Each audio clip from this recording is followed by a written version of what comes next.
Première impression ici, quand même, c'est que c'est rare que tu aies des horizons aussi larges, je trouve. C'est vrai. Enfin, pour moi qui n'habite pas là. Ouais, c'est vrai. Je me rends moins compte parce que je suis tout le temps ici, moi. Mais c'est vrai que c'est trop beau, en fait. Enfin, on se lasse pas des paysages. Ah ouais. Et par tous les temps, en fait, par toutes les saisons. Moi, tous les matins, je vais travailler.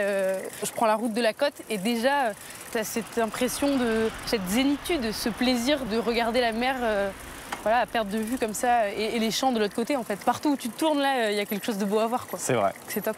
Bah, tu décris exactement ce que moi j'espère vivre pendant ce voyage. Oui. Et tu vois, il y a encore une chose qui m'interpelle, c'est quand j'ai préparé le voyage là, je me suis rendu compte que les gens que je vais rencontrer ont tous une passion formidable pour cette côte d'Opale. Oui. En fait, soit ils ont décidé d'y rester, soit d'y revenir. Donc je me dis, qu'est-ce que cet endroit a de si singulier pour qu'on en ait un attachement si puissant? Moi, j'y suis très attachée parce que j'y ai grandi et j'ai beaucoup de souvenirs ici. Après, moi, je suis jamais partie, donc c'est difficile de dire... faudrait poser la question à quelqu'un qui est parti et qui est revenu parce que... C'est ce que je vais faire, rassure-toi. Ouais, c'est ça, voilà. Non, mais je pense que tu auras la réponse à la fin de ce séjour, clairement. Bah, écoute, je me lance un petit défi. Ouais. Et je te promets que je vais le relever. C'est qu'à la fin de mon voyage, je t'envoie une petite carte postale. Avec plaisir. Et je te raconte ce que j'ai découvert et si j'ai vraiment compris pourquoi les gens sont tellement attachés à cet endroit. On fait comme ça, je l'accrocherai sur la porte du frigo. J'y penserai tout le temps. Allez, on fait la montée.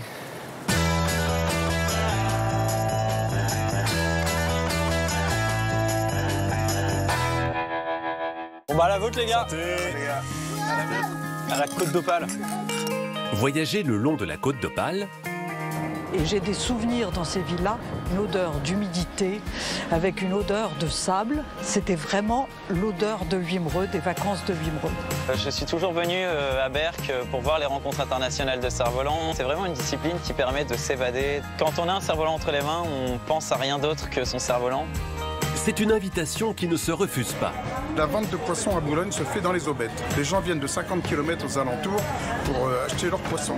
On fait la peau et la tête? Ismaël Khelifa s'immerge.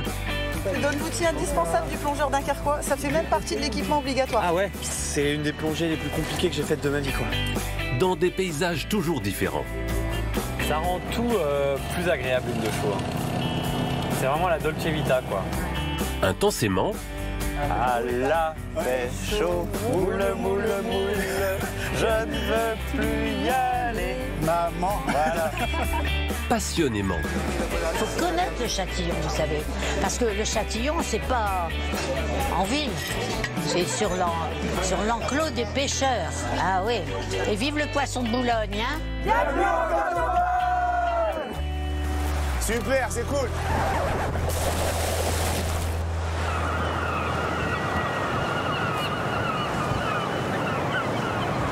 Oh, c'est juste canon, hein, le paysage ici. Hein. C'est incroyable. Hein. Le cap Blanc-Nez, c'est ça alors?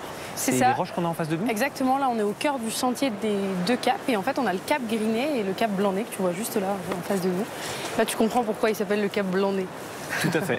C'est à trop cause des falaises. Et elles peuvent atteindre quelle hauteur? Je crois que le Blanc-Nez c'est 151 mètres de hauteur. D'accord. Donc c'est quand même pas rien, faut avoir envie de faire du sport. Mais c'est quand même des endroits qui valent le coup d'être vus quoi.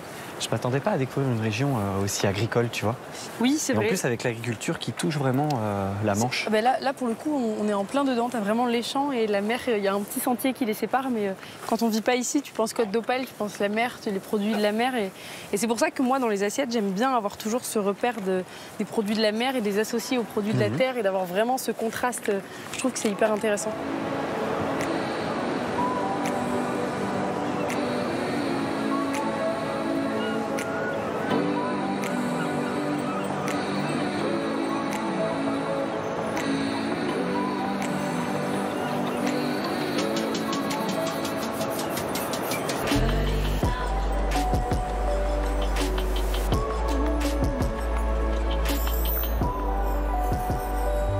On va voir le point de vue. Ouais, c'est incroyable. Là, t'as vraiment l'impression d'être sur la mer, quoi. C'est l'Angleterre, là, qu'on voit en face? C'est ça, on est tout proche. Waouh. Et pas si proche à la fois, mais c'est vrai que quand tu la vois comme ça, t'as vraiment l'impression d'y être, quoi. C'est incroyable. J'ai l'impression qu'on peut la toucher, quoi. C'est ça. C'est beau. Hallucinant, les falaises de craie blanche, là. C'est magnifique, hein. C'est magnifique. Ouais, c'est incroyable. Et en bateau, c'est incroyable, quoi. À l'époque où je travaillais avec mes parents, l'après-midi, on partait en mer comme ça. Et donc, c'est génial parce que tu as vraiment cette tranquillité entre les deux services. C'est des super Pour moi, tu vois, qui ne suis pas du tout d'ici, il y a ce côté-là qui me marque très calme, très apaisant. Ouais. Et en même temps, j'ai l'impression de voir un résumé de ce que raconte cette région.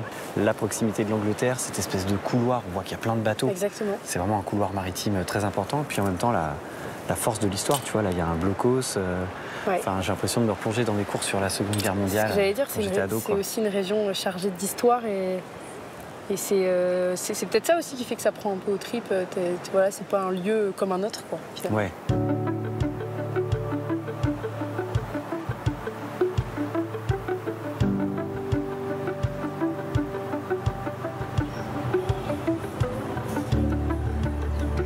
Ici, c'est ton village d'Audrecel, c'est ça? C'est ça, exactement.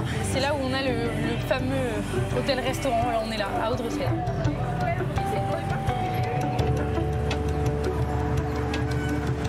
Il y a de l'ambiance chez toi, hein? Bah écoute, ouais, c'est un week-end particulier, là. La fête du crabe. La fête du crabe? C'est ça, ouais. Et c'est une fois dans l'année, donc c'est cool d'en profiter. Tu tombes au bon moment, je pense.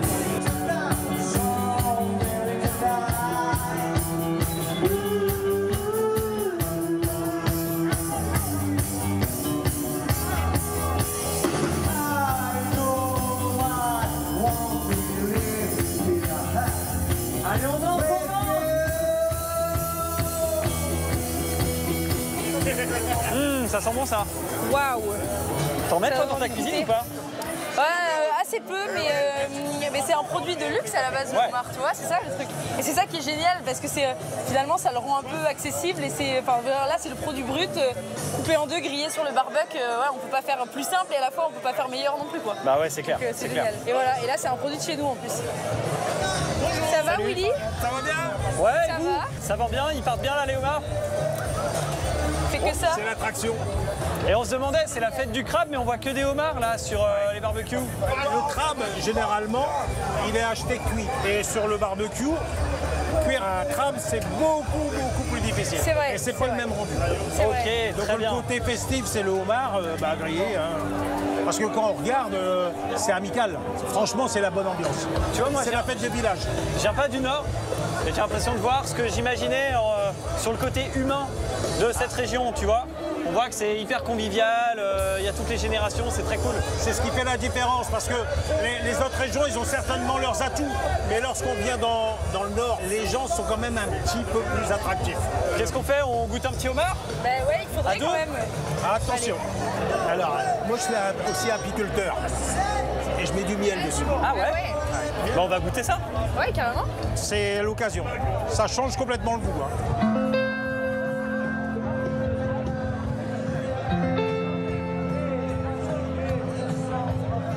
Je te tiens l'assiette. Tac. Oh là là. C'est hallucinant ça, qu'est-ce que c'est bon. C'est une folie. Et la cuisson, elle est ouf. C'est vrai que c'est dur de le faire là-dessus, quoi. Enfin, Alors, je sais pas si je réussirais aussi bien. Franchement, c'est top. Moi, je mange très rarement du homard, donc je découvre en même temps. Et t'as la petite touche de miel là qui vient rehausser le goût, mettre une petite touche sucrée sur la fin. Bon. Merci Willy, hein. Ouais, c'est gentil, merci. Exceptionnel, vraiment. Comme on dit dans le Schnorr, à l'arboyeur. Et ben à l'arboyeur. Merci Willy. C'était trop bon. Willy, salut.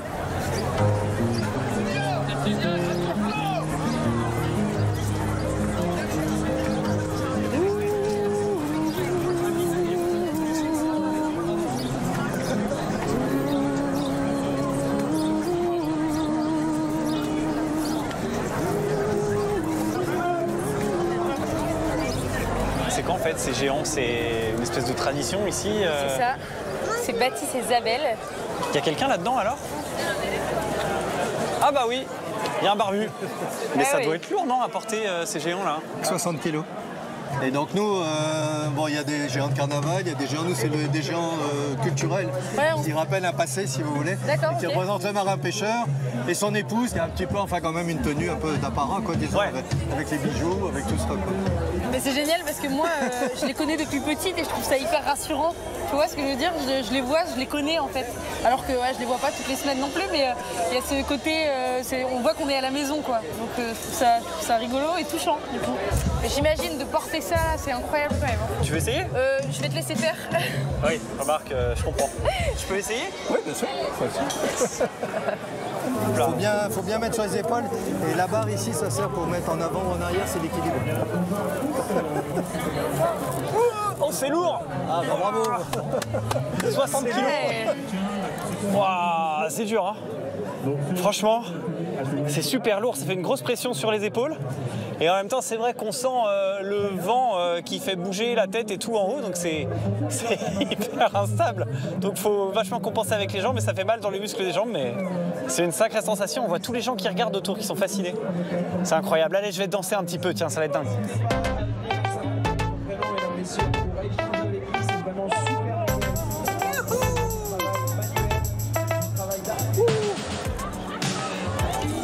Je me concentre.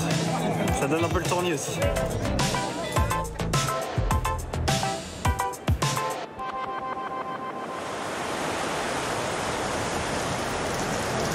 Tu mets l'élastique, tu suis ta corde, tu fais le tour du piquet.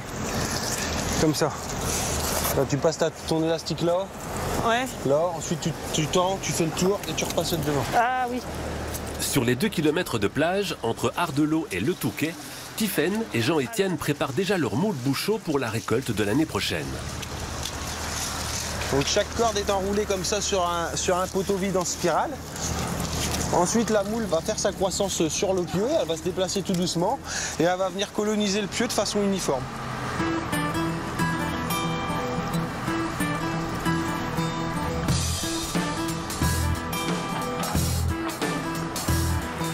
D'avril à septembre, c'est la récolte de la moule de bouchot. Placées sur ces poteaux, le fameux bouchot, où elles sont successivement émergées puis immergées, ces moules au goût si particulier vivent au gré des marées. Voilà, donc là on a une moule qui est bien pleine, là, qui est arrivée à maturité. Alors c'est une moule qui va être plus petite en coquille, mais qui va trouver tous ses autres atouts ailleurs. Il y a un petit goût de noisette, un petit goût sucré. En fait c'est dû au glycogène qui est présent dans le muscle. Bon pour la santé. Tiffaine et Jean-Étienne sont originaires du Crotoy. En 2016, ils ont choisi de s'installer sur les rives paisibles de Sainte-Cécile-Plage. Lui a réalisé un rêve d'enfance, devenir mytiliculteur comme son père. Elle s'imaginait plutôt une vie citadine avant de se laisser surprendre. C'est pas un métier que j'aurais pensé faire. Après en soi, j'ai toujours vu mes parents avec des bottes parce qu'ils sont pêcheurs à pied. Toute ma famille vraiment, c'est soit dans le poisson, soit dans la pêche. Donc bon, c'est pas quelque chose qui m'est inconnu. Ah, moi j'aime la mer, j'aime mon métier, j'aime être là. J'y vais pas à reculons, c'est une passion quoi. J'ai tous les jours mes bottes, même quand je travaille pas. Pour aller aux assurances, n'importe où, il a des bottes quoi. Même pour aller au ski, il prend ses bottes pour marcher dans la neige. Les passionnés du littoral ne cessent de faire vivre et rayonner leur territoire, chacun à leur façon. Comme ici, dans la ville de Berck. Ça va, Capucine? Ouais? Les couleurs sont vraiment belles aujourd'hui. C'est magnifique. Julie, guide touristique, accompagne une association qui propose des sorties adaptées aux enfants et adolescents présentant un handicap physique, mental ou sensoriel. Et juste là-bas, en face de vous, donc, il y a la baie d'Authie. C'est un fleuve qui fait office un peu de frontière en fait, entre la Somme et le Pas-de-Calais. Et on a la chance d'avoir les stars, donc les phoques, les stars de la baie. Environ 300 phoques ont trouvé refuge sur les rives paisibles de la baie d'Authie. Un spectacle naturel que les Berquois ont le privilège d'admirer chaque jour à marée basse. La plupart du temps, ils sont dans l'eau et à marée basse, ils sont sur les reposoirs. C'est vraiment leur moment de repos. Donc c'est pour ça que c'est important de ne pas les déranger. Parce qu'après, ça a un impact forcément sur leur santé et leur reproduction. Originaire de la région, Julie est partie plusieurs années à Paris avant de revenir sur sa terre natale, portée par une envie simple, partager sa passion pour la faune locale. Regarde celui-là. Qu'est-ce qu'il fait celui-là? Il y a un caillou. Derrière, on a un phoque gris, regarde la différence. Donc voilà la tête toute plate. Ils sont un peu Fainéant quand même, parce qu'il bouge pas trop, quoi. Moi, j'aime bien la rencontre, j'aime bien les gens, j'aime bien la nature. Je suis vraiment tombée amoureuse de la baie d'Authie, ça c'est sûr. Au niveau des espèces, moi je me dis qu'il y a vraiment tout ici. On a la chance d'avoir des phoques qu'on peut observer dans leur milieu naturel. Il faut espérer que ça continue encore dans les années à venir. La Côte d'Opale est célèbre pour ses plages de sable fin qui s'étendent sur 120 km de la Belgique à la baie de Somme. Des plages idéales pour le farniente. Allez, bonne fin de journée. Ouais. Allez, on va faire un château. Tiphaine et Jean-Étienne comptent bien en profiter. Ils ont finalement rangé leurs bottes d'éleveurs de moules pour une sortie avec Lily, leur fille de 3 ans. On fait où le château de sable? Là-bas. Faut le faire là, ma chérie, le château. Le sable, il est bien, il est dur. Ça va faire des gros châteaux qui sont durs.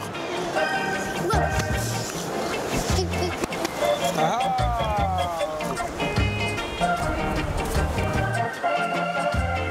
Sainte-Cécile, c'est une belle station balnéaire. On a une belle plage. Aujourd'hui, on a la chance d'avoir du beau temps, pourvu que ça dure. Mais on a quand même des conditions de vie qui sont agréables dans le coin. On en profite pour être la petite, parce que bon, c'est vrai qu'on a des enfants, on voit pas le temps passer. Ça grandit très vite et avec tout ça, on vieillit aussi. Et donc, il faut profiter, ouais. On a beaucoup de chance d'habiter déjà à 50 mètres de la plage. Il y a peu de gens qui ont cette chance. Regarde la grosse vague derrière toi! Quand on a un enfant bas âge, c'est mieux de vivre en campagne ou en bord de mer que de vivre en ville.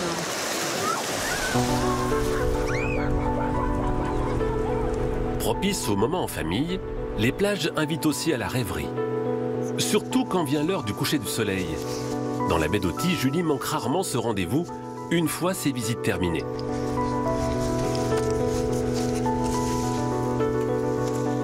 Pas mal là. Alors, élément important, il faut toujours qu'il y ait des oiseaux dans la photo avec le coucher de soleil. Toujours un goéland ou une mouette qui passe.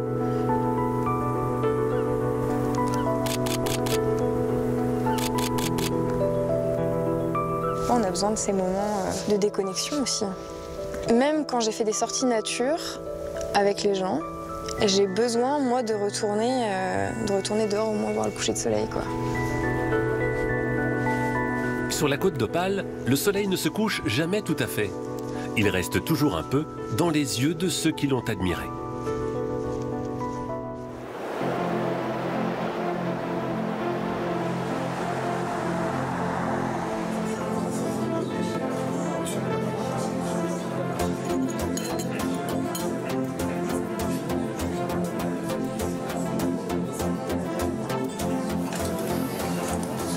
Bonjour. Alors c'est ici, le resto? À l'hôtel de la plage donc. Et t'as combien de couverts? Parce que c'est une petite salle, non? C'est ça, on a une petite capacité, on a 40 couverts et on a 10 chambres à l'hôtel du coup. Je t'invite juste à venir voir le poisson avec moi, on a reçu du maquereau ce matin. Et c'est ça que tu as cuisiné aujourd'hui? Exactement, l'idée c'est de l'associer avec le cochon du coup. Mélange terre-mer. C'est ça, on innove un petit peu. C'est par où la cuisine? C'est par là, on y va. Hop là. Vas-y, suis-moi. Oh, ça sent bon ici. Et ouais, bah, c'est pas grâce à moi cette fois-ci. Bonjour. Oh. C'est beau tout ça. Je prendrai une assiette de chacun. Alors. Et voilà. Ah, c'est beau ça. Voilà, de ce matin, la criée de Boulogne. En fait, c'est un poisson de bon marché. Donc voilà. Tu vas mélanger le poisson et du cochon. Et voilà, c'est ça, exactement. C'est l'occasion de les mettre en valeur tous les deux, sans qu'il y en ait un qui prenne le pas sur l'autre. C'est ça la différence. Tu connais bien le producteur de cochon? Quentin, je le connais super bien. Quentin, il s'appelle, ok. Ouais, et il est à côté de la maison. Même pas à 10 minutes du resto, l'élevage plein air sur une super race de cochon. Circuit très court. Bon, on y va? On y va, c'est Allez, parti. Let's go.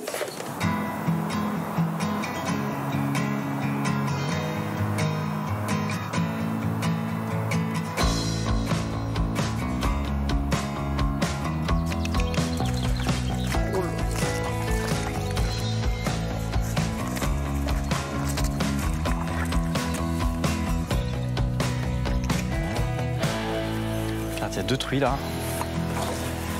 Et lui, regarde ses oreilles là qu'il a. Incroyable. Lui, c'est un Vera. C'est quoi un Vera? C'est le mâle reproducteur du coup. Bonjour Quentin. Ça va Quentin? Ça va. On a le soleil avec nous aujourd'hui. Qu'est-ce que tu penses de mon look avec les bottes? Ben, parfait, hein? Ouais. Parfait. Donc c'est tout ton élevage de cochons là? Ouais. C'est ça? T'en as combien ici? Je dois en avoir une 60aine. Ouais. Est-ce qu'il y en a un de vous deux qui veut les nourrir ou je le fais? Eh ben on va le faire avec toi, carrément. Okay. Je vais prendre le sac. Écoute, je te le filerai après. Oh là là, ils sont magnifiques, hein? Ouais. C'est imposant comme animal quand même. Ouais. Ils pèsent combien les plus gros spécimens? Bah alors ça c'est pas les plus gros que j'en ai d'autres très gros, mais eux ils pèsent environ 100-120 kilos. Voilà, donc là on voit qu'il fait chaud et du coup ils passent beaucoup de temps dans la boue. Mais alors on se demandait pourquoi ils sont dans la boue comme ça autant? C'est vraiment un instinct naturel chez eux parce que ça leur permet de se protéger des parasites et ça leur permet de se protéger aussi du soleil. Parce qu'il faut savoir qu'un cochon ça transpire pas, donc en fait leur seul moyen de se rafraîchir c'est comme ça. Ah ouais, t'as de la boue partout. Ça commence. Voilà. T'inquiète, hein, c'est normal. J'avais pas mis de crème solaire en plus, donc... Pas besoin. Mais on se disait avec Solène qu'il y a énormément d'espace quand même. Enfin, ils ont un terrain de jeu. Ils sont vraiment en plein air, quoi. Pour moi, c'est hyper important qu'ils aient de l'espace parce que c'est leur bien-être. Ils ont besoin de pouvoir fouiller le sol, trouver un peu des petites choses à manger. Et puis s'ils ont de l'espace, et derrière, ils vont pas se battre. Ils vont avoir moins de maladies, ils vont avoir moins de choses comme ça. Donc en fait, c'est tout bénef. Et je vais leur donner à manger, comme ça, ils vont être focus après. Très bien. Vas-y, on est avec toi, hein, Quentin. Ouais. Nous, on est des courageux, tu vois, on n'y va pas du tout. On n'y va pas l'aider. Allez, allez, allez, allez, allez. Et il y a une vraie tradition d'élevage sur la côte d'Opale ou pas alors? Alors en cochon, non. C'est plutôt vache, un peu de chèvre et de mouton. Mais en fait, les cochons, c'est beaucoup dans les Flandres, entre Dunkerque et Lille. On appelle ça la petite Bretagne. Il y a beaucoup de gros élevages de cochons. Mais bon, qui n'ont rien à voir avec mon système d'élevage. C'est chouette parce que vous incarnez vraiment une espèce de relève sur votre territoire aussi. Une nouvelle façon de faire vivre tous ces produits, tout ce terroir. C'est quelque chose que vous aviez envie de faire? Bien les choses, quoi. Ouais, c'est ça. Et c'est déjà, quand t'as ça, le reste, normalement, ça suit, quoi. Mais il faut avoir envie de bien faire, c'est sûr.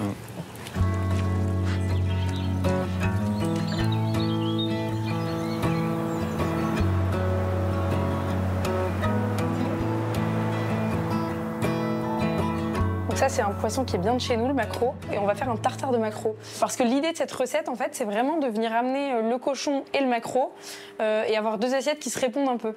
On a un peu les mêmes éléments dans les deux assiettes, mais travaillés différemment. Très bien, voilà. Super. C'est parti.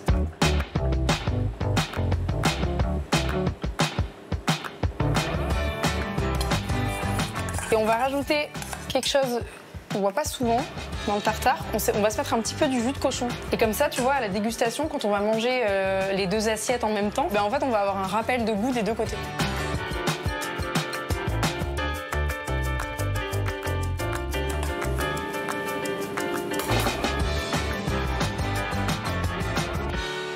La cuisine, ça me met toujours un peu la pression.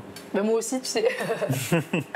Mais en même temps, j'adore ça. Et d'avoir des retours. Je dis toujours, on a la chance de faire un métier où quand c'est bien, les gens nous le disent. Parce qu'il y a plein de métiers où tu fais super bien ton taf et en fait, on te le dit jamais, quoi.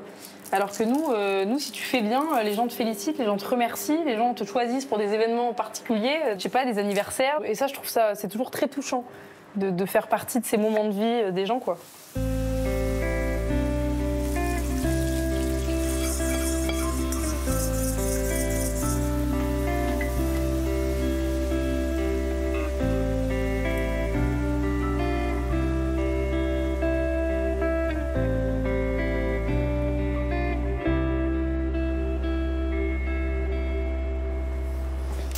Voilà, le moment est venu. C'est magnifique. Mais est-ce que les deux marchent ensemble, en fait? C'est ça la vraie question. T'as un petit stress? Un gros stress. Ouais, vraiment? Ouais, vraiment. J'attaque par la viande? Comme tu veux. Comme si j'étais pas là, en fait.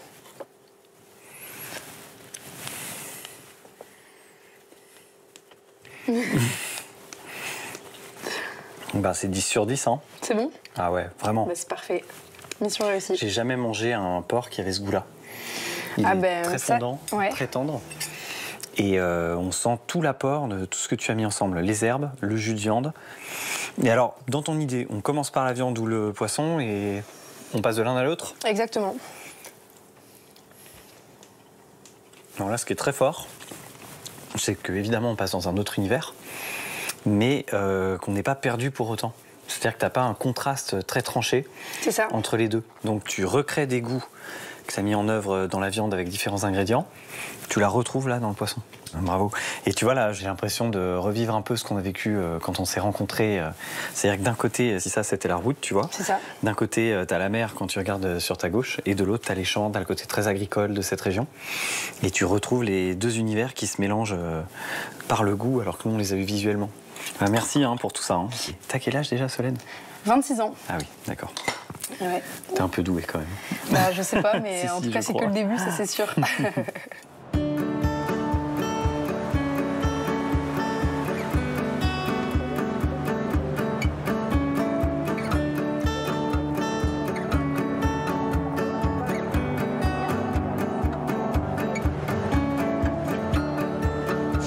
Jamais devant les villas sans un pincement au cœur. C'est vraiment les villas de mon enfance. Et j'ai des souvenirs dans ces villas, une odeur d'humidité, avec une odeur de sable. C'était vraiment l'odeur de Wimereux, des vacances de Wimereux. Au 19e siècle, alors qu'on vantait les bienfaits de l'air marin pour la santé, les vacances en station balnéaire sont devenues à la mode. L'arrière-grand-père d'Anne a alors fait construire certaines de ces maisons. Quand il est arrivé vers 1890 à Wimereux, au moment où Wimereux commençait son essor, simplement, il a acheté des parcelles de sable et il a fait construire ces deux villas. La première qui a été construite, c'est Léontine. C'était sa femme, Léontine. Et lui s'appelait Louis. Ensuite, il a construit les villas que vous voyez en enfilade là-bas. Et ce sont vraiment ce qu'on appelle des Wimereusiennes. Jusqu'à 800 villas somptueuses seront construites. Les architectes pouvaient faire preuve de créativité.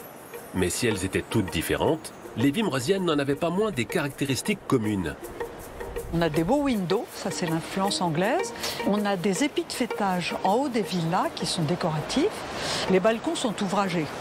Les balcons, c'est pour voir et être vu. Donc il fallait qu'ils soient beaux, bien sûr.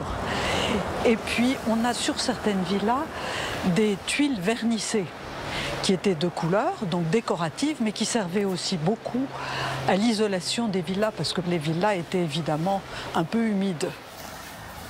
Pour protéger et faire découvrir ces demeures historiques, des riverains ont créé une association dont Anne fait partie. Aujourd'hui, les villas sont classées. Salut Marie, tu vas bien? Oui, je t'attendais justement. On va faire un petit appel. Les membres de l'association sont devenus amis et se réunissent régulièrement, notamment pour des apéros cabines. Bon, la cabine n'est pas loin. Mais je vais te confier le plateau si tu veux bien. D'accord, parfait. C'est super. Très bien. On est attendu. J'espère qu'ils n'ont pas tout bu. En général, quand on avait une villa, on avait la cabine qui allait avec parce qu'il fallait bien mettre les transats, il fallait bien mettre les jouets de plage, etc. Et les jours où il y avait du vent, on était bien content de rentrer dans la cabine avec son transat pour être à l'abri du vent, mais prendre le soleil quand même. Les gens retrouvaient leur cabine tous les ans au même emplacement et devenaient très amis avec les voisins de cabine. On les retrouvait d'année en année.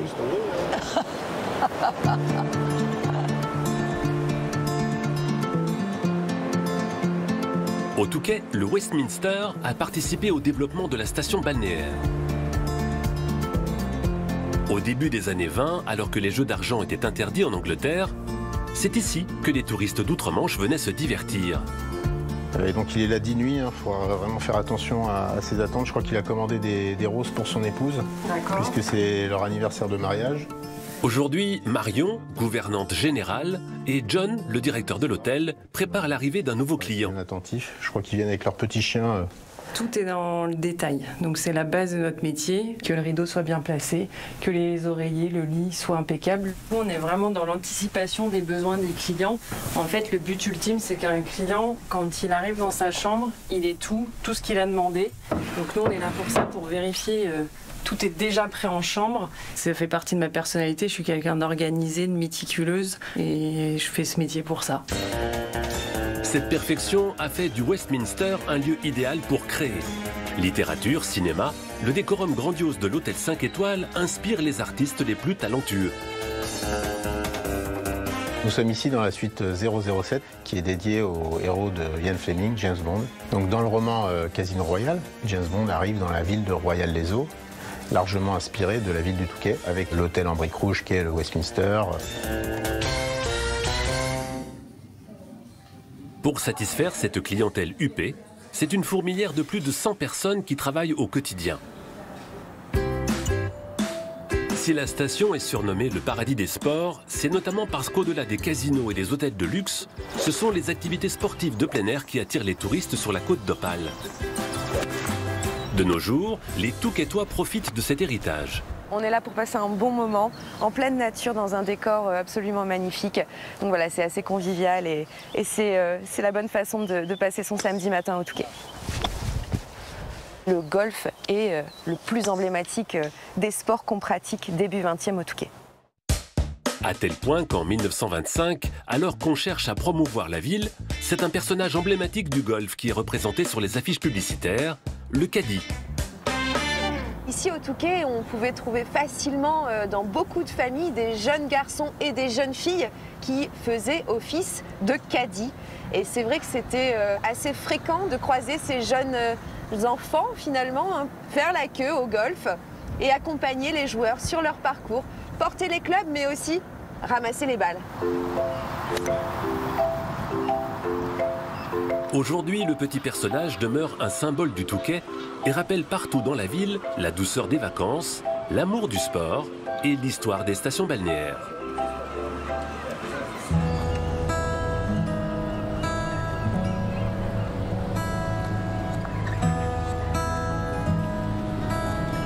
Allez, t'es prêt pour la dégustation? Toujours prêt pour la dégustation. Eh ben, vas-y, mets-y les doigts. J'aime bien l'accueil, hein. Écoute, c'est le petit déj dunkerquois. Hein c'est une folie, ça. Et ça s'appelle comment, cette petite merveille, là? Alors ça, c'est un merveilleux de chez Fred. Donc c'est une meringue, de la crème, et puis des brisures ou de chocolat ou de noisettes, peu importe les goûts. Bah, je me dis depuis le début que c'est encore un voyage où je vais perdre du poids. Ah, ouais, la côte d'Opale, franchement. Merci pour le petit cadeau, c'est le plus bel accueil qu'on pouvait me réserver. C'est un petit déjeuner qui va t'envoyer du sucre pour la journée. Oh là là, c'est un orgasme gastronomique. C'est vrai? Ouais. Ah ouais. T'es né à Dunkerque? Alors, j'ai fait mes études ici à Dunkerque. Je travaille encore à Dunkerque. Je suis présidente du club de plongée ici de Dunkerque. Et qu'est-ce qu'on voit alors sous l'eau ici? C'est réputé pour quoi, Dunkerque? On est connu ici pour avoir de nombreuses épaves assez contemporaines, puisqu'elles datent de la Seconde Guerre, notamment sur les épaves de l'opération Dynamo. Et c'était quoi l'opération Dynamo alors? On est au début de la guerre, c'est mai-juin 40. Les soldats français, anglais, belges sont tous coincés ici dans la poche à Dunkerque. Leur seul échappatoire face aux nazis, c'est la mer. Donc sont arrivés des flottilles anglaises, ce qu'on a appelé les Little Ships aussi, sont tous venus avec leurs petites embarcations et ils ont permis l'évacuation de milliers de soldats. D'accord. Et j'imagine qu'ici, pour les gens d'ici, c'est quelque chose qui est ancré dans vos souvenirs, votre chair, votre cœur. Oui, oui. Aux quatre coins de la ville, on a des moments de souvenirs sur cette opération, des musées, des stèles, des places qui portent des noms. C'est très très ancré dans l'histoire de Dunkerque. J'ai hâte de découvrir tout ça. Mais du coup, on a de la chance que la météo soit pas bonne ce matin pour aller plonger parce qu'on peut partager ce petit merveilleux. Exactement. Ouais. Alors que normalement, on devrait être sous l'eau en ce moment. Exactement. Ouais, on devrait être sous l'eau, effectivement. On ira cet après-midi, c'est ça? Ouais, c'est ça. Donc cet après-midi, après notre petite dégustation, nos visites, on pourra aller plonger. Tiens, attends, regarde là-bas, là. C'est quoi ça?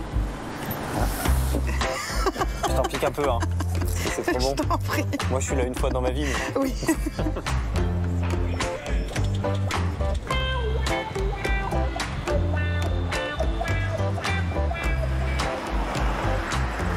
Les petites briques rouges, là, c'est typique nord de la France, ça, non? Exactement. Cette église, là, c'est la cathédrale de Dunkerque? Non, l'église Saint-Éloi. Ouais, c'est pas une cathédrale, alors? Ah non. Ok. Les trous, là, sur la façade, est-ce que ce sont des trous de balles ou qui datent des combats de la Deuxième Guerre mondiale? C'est ça. Et donc, volontairement, même si elle a été rénovée depuis, ça a été laissé là pour pas oublier et garder en mémoire toutes ces traces de l'histoire. Ah, je trouve que ça en dit très long sur la violence des combats qui ont rasé cette ville. Regarde, ça, c'est quand même vraiment hallucinant, quoi.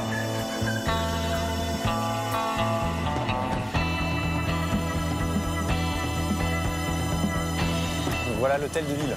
Ouais. Et le balcon, d'où Patrice Vergrit, notre maire, lance son hareng à chaque carnaval. Donc là, ça veut dire qu'au carnaval, ça doit être noir de monde, non? Ah, ici, c'est... ouais.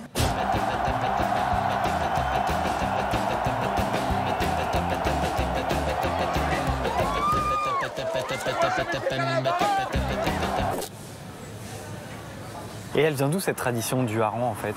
Bah, ce hareng, c'est vraiment un signe de partage, c'est un cadeau aussi offert. C'est donc tous les gens qui partaient en Islande pêcher la morue au début du XXe siècle, c'est ça? C'est ça. Et quand ils revenaient, ils fêtaient leur retour parce que tous n'avaient pas la chance de rentrer malheureusement. Pour toi qui es dunkerquois, c'est attaché à ces traditions-là? Cet esprit dunkerquois de reconstruction, de toujours aller vers l'avant et de... Bah voilà, la moindre chose qu'on peut fêter, on va la fêter quand on est content de voir quelqu'un, quand on est content de réussir quelque chose. Comment tu t'habilles toi pour le carnaval?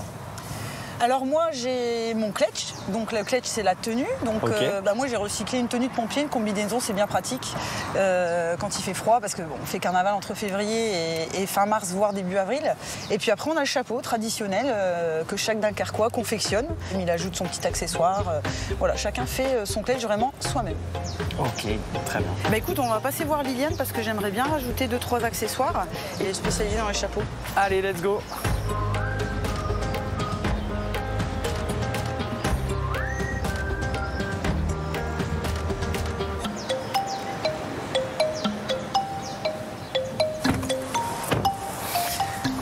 Alors, ce costume, eh bien, il est où? Ici. Ah oui, voilà. Au milieu des combinaisons de plongée. Exactement. Donc ça, c'est le costume, tu vois, que je porte. Génial. Fais voir avec le chapeau ce que ça donne. Ah ouais. Voilà. Une autre femme. Bonjour. Bonjour Liliane. Ça va? Ça va. Bonjour Liliane. Je te présente Ismaël. Enchanté, Bonjour ravi. Ismaël. Ah, c'est ça ton chapeau? Eh oui, voilà la bête. Ah, bah dis donc, il est beau, hein? Merci. T'as bien travaillé. Qu'est-ce que vous en pensez, Liliane, alors? Ah oui, très bien. On va essayer de rajouter un petit quelque chose, mais bon, il est déjà beau, hein? Merci. C'est la malle au trésor, hein? Ah ouais, carrément. Des pompons. Qu'est-ce que vous rajouteriez alors, Liliane? Bah devant, rien. Mais derrière, il y a peut-être des choses à faire, là. Et puis, comme je fais ça pour la SNSM, eh bien, sur chaque chapeau, je mets un porte-clés SNSM. C'est-à-dire que je donne les bénéfices à la SNSM. Donc, vous faites des chapeaux à la demande et avec les bénéfices, vous les reversez aux sauveteurs en mer. Voilà. Magnifique. Ah ouais, celui-là, il ira bien. Ah, j'aime bien celui-là. Hop. Ah oui, non, Voilà. un peu petit. Ouais, il est petit. Alors, qu'est-ce que vous en dites? Il faut être... Oh, vous êtes superbe. C'est vrai? Quand j'étais jeune, je faisais carnaval avec des amis, mais dans ce temps-là, on ne mettait pas des beaux costumes. On s'habillait avec un sac de pommes de terre, puis un petit chapeau fleuri, mais c'était tout. Il n'y avait pas des beaux costumes comme Ludivina. Et ça te plaît, cette exubérance? T'aimes bien ça? Ah oui. Ouais. Ça se sent. Ah oui, et puis ça, j'adore. J'y pense le matin, le midi, le soir, je pense qu'à ça. Du coup, tu peux essayer pour se Allez, peser. j'essaie celui-là. Je vais On va peut-être y aller après. Ah oui. Faut aller plonger quand même un moment. Tu vois? Ah bah oui, il y a un miroir. Hein. Allez, un petit sourire.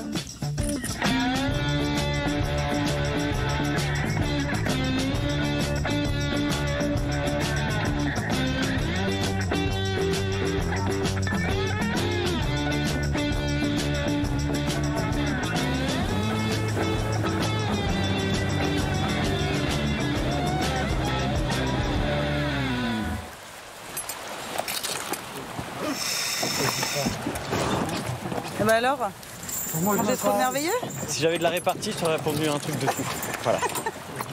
Donc on va arriver sur 9 mètres à l'avant du bateau et on ira tout doucement jusqu'à la cabine suivant la visie où on va trouver 15 mètres. Alors pour la visie, je te donne l'outil indispensable du plongeur dunkerquois. Ça fait même partie de l'équipement obligatoire. Ah ouais, ok. Exactement, donc la lampe de C'est la première fois plongée. qu'on me donne ça pour aller plonger à 9-10 mètres parce que c'est vraiment pas profond. Tu verras.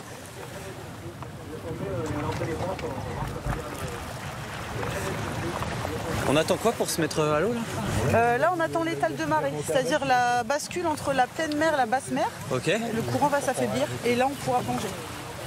Allez, bah vas-y. Allez, je me mets à l'eau et puis je t'attends. Très bien, ça marche. Parfait. Blanco. Allez, c'est parti. C'est vrai qu'il y a beaucoup de courant. Hein. Il y a encore un peu de jus. Hein. Ça pousse. Rien du tout. Faut calmer.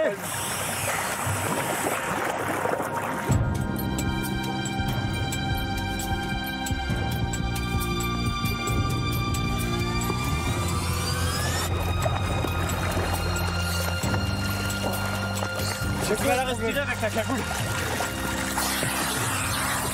Merci. Tu sais quoi? Ouais. Tranquille, on est parti trop tôt. Il faut qu'il fait un petit coup de flip là. Ouais, c'est rien. J'arrivais plus à respirer en fait. Ok. Allez, on y va. Le détendeur. Ok.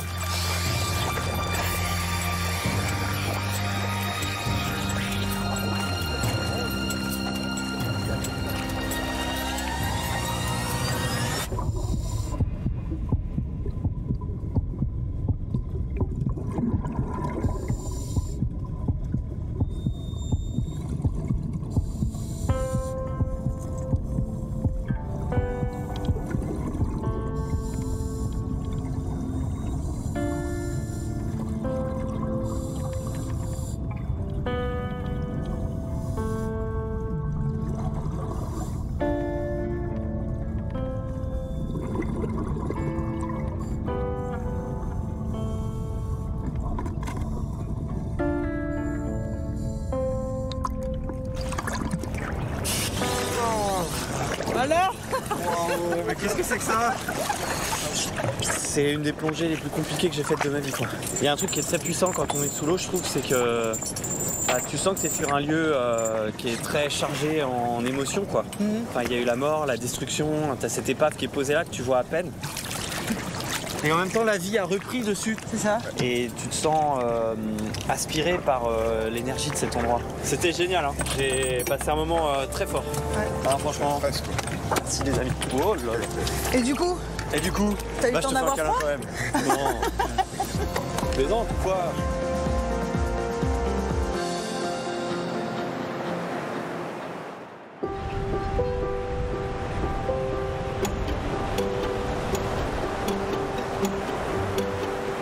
D'attaque en haut, on décolle, go.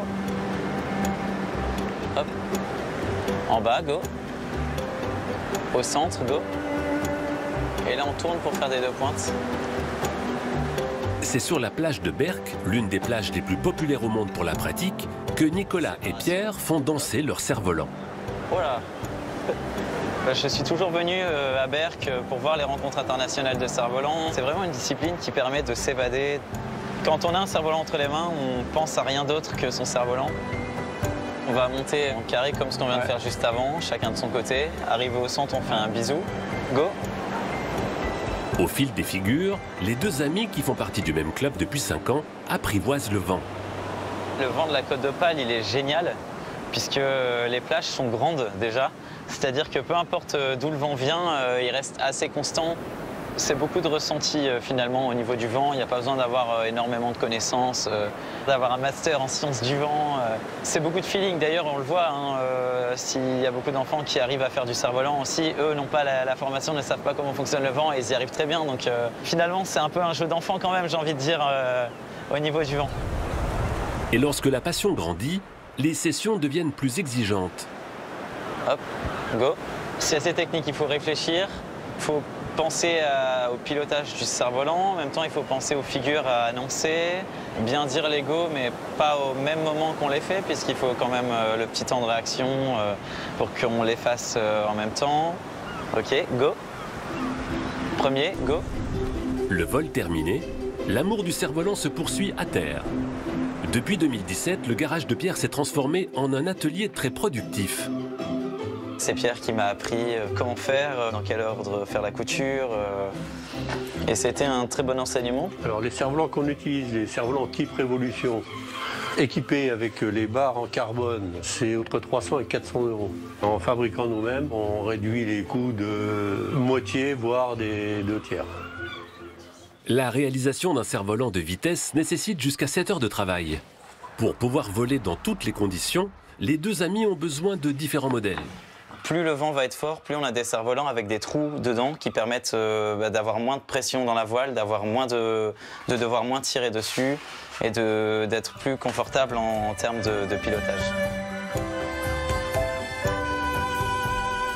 Le long du littoral, le vent poursuit son chemin. C'est vivifiant. Bon, on était venu chercher le soleil un peu quand même, mais bon, ça fait partie de la Côte d'Opale. Des jours avec du soleil, des jours avec du vent. S'il est si fort ici, c'est que la Côte d'Opale forme avec la côte anglaise une sorte d'entonnoir orienté idéalement. Le vent s'y engouffre, créant un terrain de jeu incroyable pour les sportifs.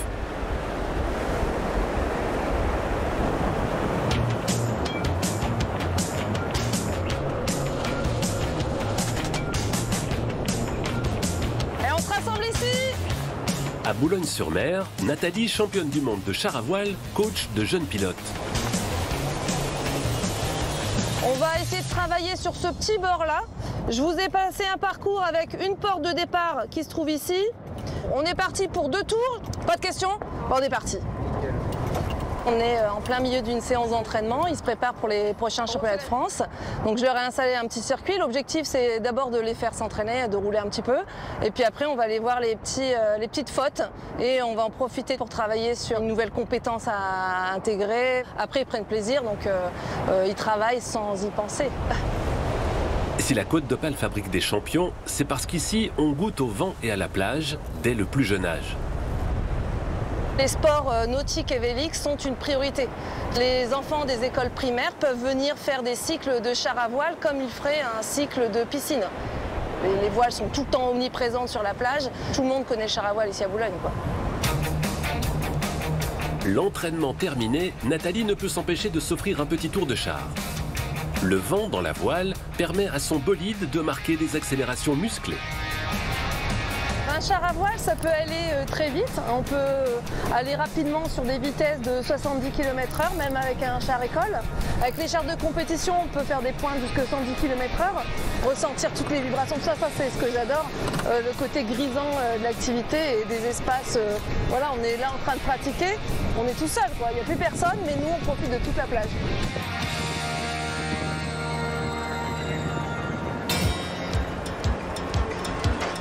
De l'autre côté de la plage, les voiliers les plus rapides du monde attendent le départ de la course des caps. Dans quelques jours, 11 équipages s'élanceront pour réaliser le tour des îles britanniques. À bord du Vulnérable, Thomas, l'enfant du pays, achève les derniers préparatifs avec son équipe. Là, Hugo, on est déconnecté ou on est en 4G? C'est possible que la 4G fonctionne pas très bien. En satellite, ça va marcher mieux.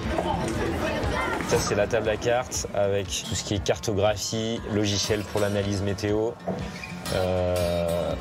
un accès à la télécommande pilote, au contrôle de la quille du bateau. Plus de 25 personnes ont travaillé à la conception et à l'optimisation du navire. L'espace où je vais passer 80% de mon temps, c'est vraiment ici. Donc ici pour tout ce qui est manœuvre, régulation du bateau, voilà, tout ce qui est hissage de voile, affalage, rouler des voiles, les régler. Pendant la course, 5 membres d'équipage évolueront dans ce petit espace. Les navigateurs se relayeront pour piloter la machine 24 heures sur 24. Quelques jours plus tard, c'est l'heure du départ. La ville est en effervescence. Petite pression parce qu'on part de la maison, donc voilà, on a envie de bien faire, mais c'est une bonne pression. Ça nous met un peu de petit supplément d'âme en plus, je pense. Voici la team numéro 9, Vulnérable.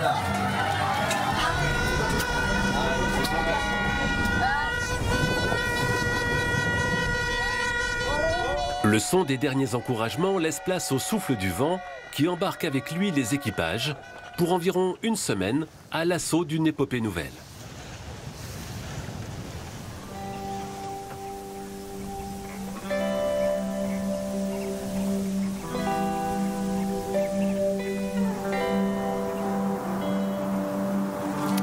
Je te trouve quand même très classe, Maïté, pour aller pêcher les moules là. Non, c'est vrai, franchement, c'est pas grave. Ouais. Par contre, on n'a pas de seau, pas de panier, on va les mettre où? C'est mon oncle et ma tante qui sont déjà sur la plage très bien. qui les ont.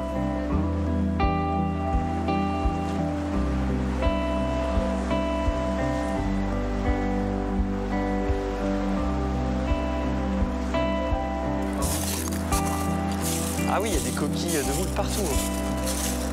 Les enfants seraient là derrière, c'est satisfaisant. C'est satisfaisant. C'est comme quand tu marches sur les feuilles mortes. Ouais, le bruit comme ça, le craquement.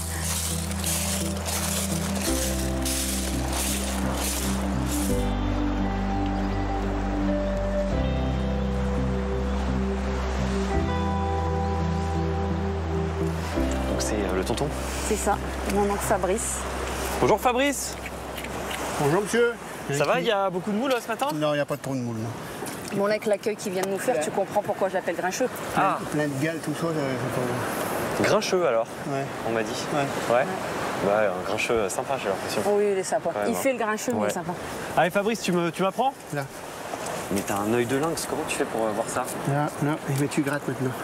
Avec la cuillère comme ça? Non, comme ça. Là. Ah ouais, ok. Comme ça. Je crois que j'ai compris. Enfin, je crois que j'ai compris. C'est bien comme ça ou encore plus? Non, c'est bon là. C'est un peu le caractère des gens d'ici, d'être bourru comme ça ou pas? Non. Non, pas du tout. Lui, c'est l'exception. Comme on dit chez nous, un tien avec un capia où on y parle. Oui, bah, tu sais quoi, ça je suis bien d'accord. Ah, t'as compris ce que j'ai dit? Pas du tout. Ça veut dire un chien avec un chapeau, on lui parle. C'est-à-dire que nous, on parle à tout le monde. Quand on fait la queue dans les supermarchés, on parle aux gens, on va se promener, on parle aux gens. Oui, toi, tu parles à personne. Ouais. On a compris. On a dit que c'était une exception. Et c'est vraiment une tradition du coin, de la Côte d'Opale, de venir ramasser des moules comme ça? Plus maintenant. Avant, c'était pour peut-être plus se nourrir, changer un peu, mais maintenant, c'est plus un loisir, on va dire. Plus le plaisir de ramasser un peu de moules pour les manger le soir. Voilà. Avoir le plaisir de dire, c'est moi qui les ai ramassés. Est-ce que vous faites un repas tous ensemble ce soir? Ouais, c'est ça. Ouais. Très bien, ça. Ça va être frites moules. Tu chantes avec nous? T'aimes bien chanter, toi, non? Non. Ah. Pas du tout. Vas-y, tu la connais, celle-là. T'es prêt? Non. À la pêche aux moules, moule, moule, je ne veux plus y aller. Maman. Voilà, les gens de la ville, m'ont pris mon panier. Maman. Et bah c'est top les amis, c'est un super moment.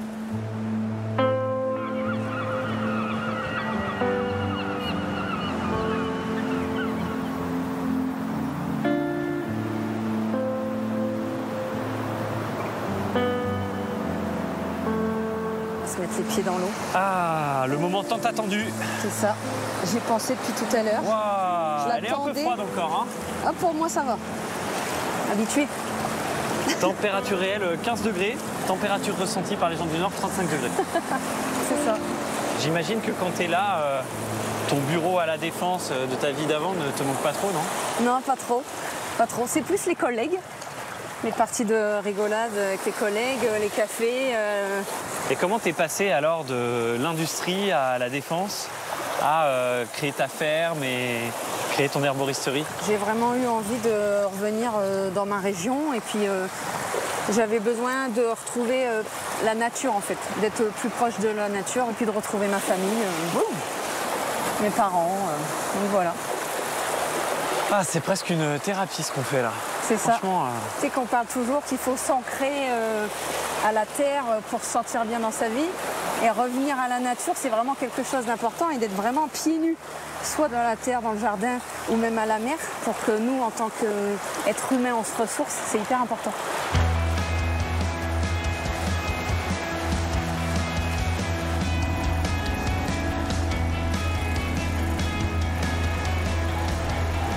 magnifique. Elle est hypnotique, la mer, sur cette côte. Hein. C'est ça. Cette couleur verdâtre, là, ça rend tout plus agréable, l'île de Chaux. Hein. C'est vraiment la Dolce Vita, quoi. Ouais.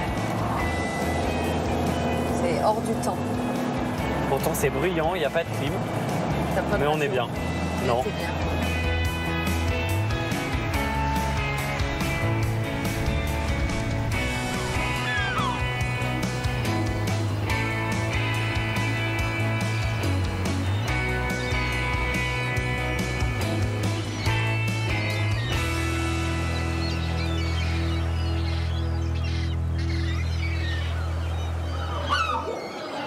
Voilà mon herboristerie.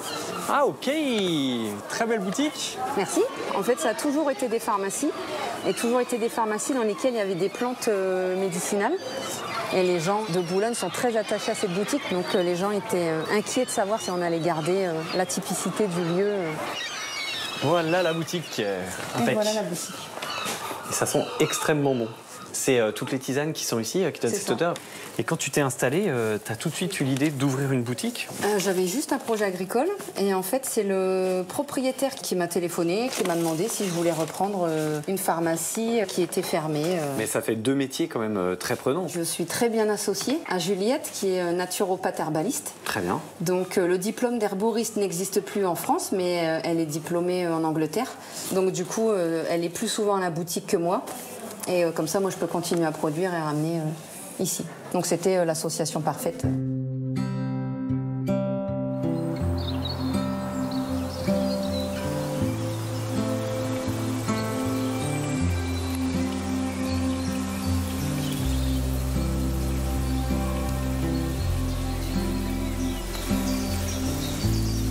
Et qu'est-ce que tu cultives ici?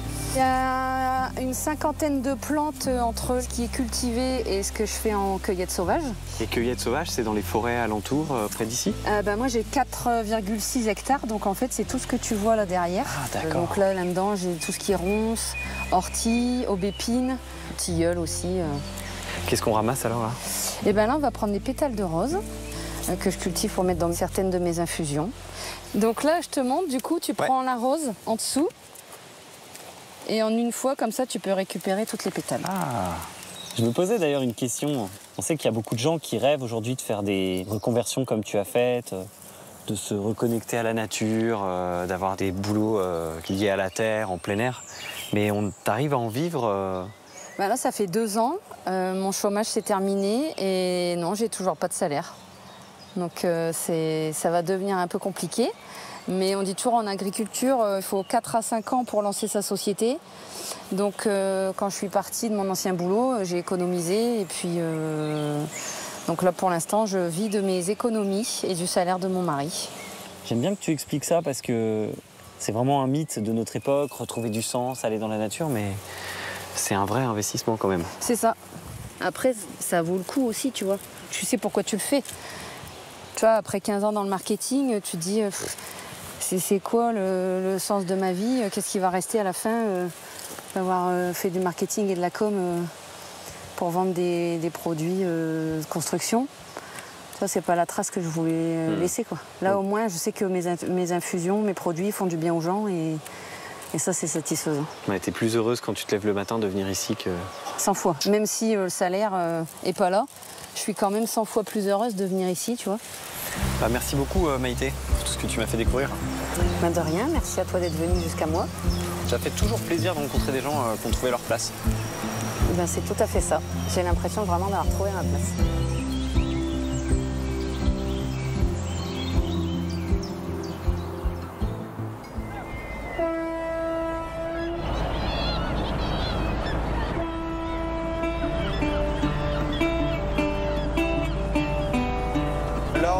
À quai pour débarquer notre pêche qu'on va travailler, préparer pour la vente de ce matin. On est parti hier soir à 19h pour rentrer là à 9h, 9h15. On a été travailler à une 50aine de kilomètres de Boulogne-sur-Mer pour pêcher de la sole. Mathieu et son équipage perpétuent avec fierté une tradition en voie de disparition à Boulogne-sur-Mer. Celle de la pêche artisanale et journalière. Nous, on est filière casière. C'est une tradition qui perdure. Mon grand-père, mon père, moi, mon petit frère derrière qui suit aussi. Donc on fait tout pour la terre continuer. C'est un beau métier après tout. Il faut être passionné, tout simplement.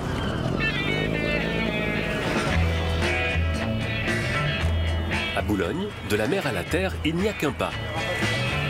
À peine arrivé sur le quai Gambetta, la pêche du jour quitte le navire pour rejoindre ces étals légendaires de Boulogne, les aubettes. Voilà pour vous.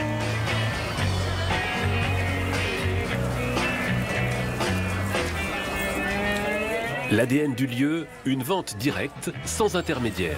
On fait la peau et la tête? Fidèle à la tradition familiale, Sandrine, la mère de Mathieu, ne vend rien d'autre que la pêche de son fils et forme sa belle-fille au métier d'artisan pêcheur. Ma belle-fille, ça fait depuis début janvier qu'elle est avec moi. C'est vrai? Oui. Bah oui, c'est la relève. Content? Oui, ça va me faire du travail en moins, monsieur. C'est souvent la femme du patron qui vend ici, aux aubettes, ou alors un membre de la famille, une sœur, quelque chose. Mais ça se fait vraiment généralement en famille. Aujourd'hui, les artisans pêcheurs sont de plus en plus rares et se mêlent désormais aux poissonneries traditionnelles. Malgré tout, les Boulonnais restent attachés à cette tradition de vente directe. Comme Patrice, restaurateur, qui fréquente ces étals depuis plus de 40 ans. Là, de la solde est revenue, ils en pêchent un peu quand même. Non? Oui. Hein. Non, s'ils font 100 kilos, c'est une bonne pêche. La vente de poissons à Boulogne se fait dans les aubettes. Les gens viennent de 50 km aux alentours pour acheter leurs poissons. Moi, je viens ici d'abord à la saison du hareng. On fait toujours une journée où le hareng est grillé avec un verre de vin pour 3-4 euros. Et le reste de l'année, je viens chercher mes bulots, je viens chercher mes crabes, mes homards. Il n'y a pas d'intermédiaire. Il n'y a pas de vente en crédit, il n'y a pas de transport, il n'y a rien. Donc, à Boulogne, vous voulez trouver du poisson, c'est ici. Point final.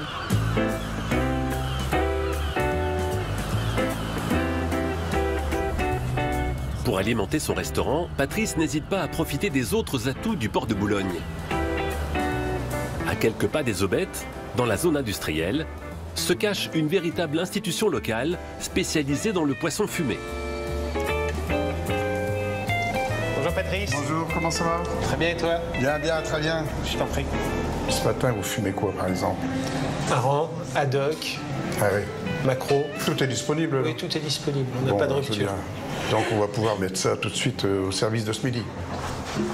Secret bien gardé du port boulonnais, Yann nous dévoile cet atelier légendaire construit en 1928.